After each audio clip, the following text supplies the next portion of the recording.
Hello everyone, coming to you to talk to you about an upcoming missions trip that we're doing. And God's Word tells us to go into all the world and preach the gospel to every living creature.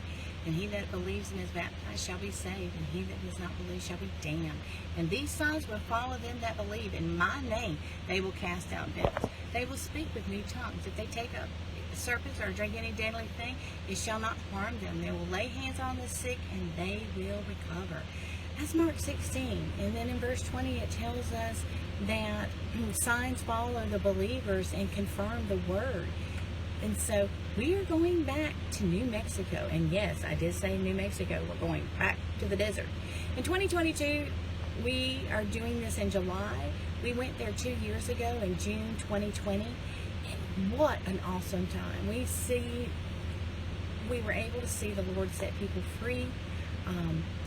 People were healed. We prayed over people. We gave out meals to the people in the area. It's a very impoverished area of New Mexico.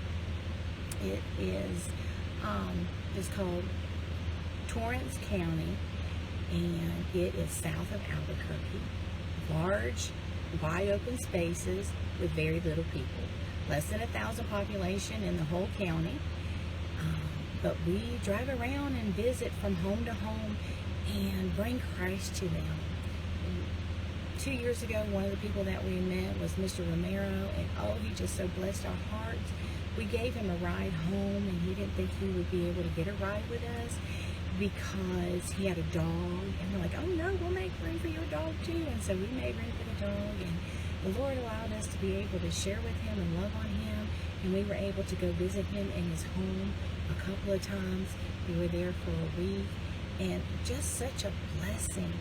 So many people were so happy and just overwhelmed that strangers would come and bring them food. Very, very impoverished area.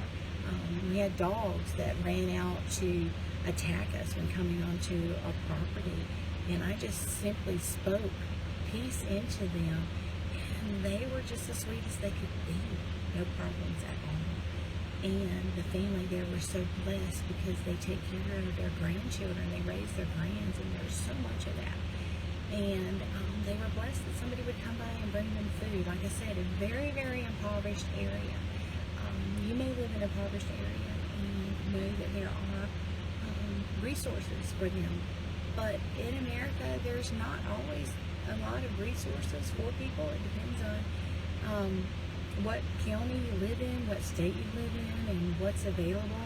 And some of these places are Indian reservations, and I know that I live in an area that the local Indian population gets a lot of really good support from their Indian council there, but not all places are like that. And so anyway, we're going to an area that really needs help. And so I'm coming on here to tell you about this.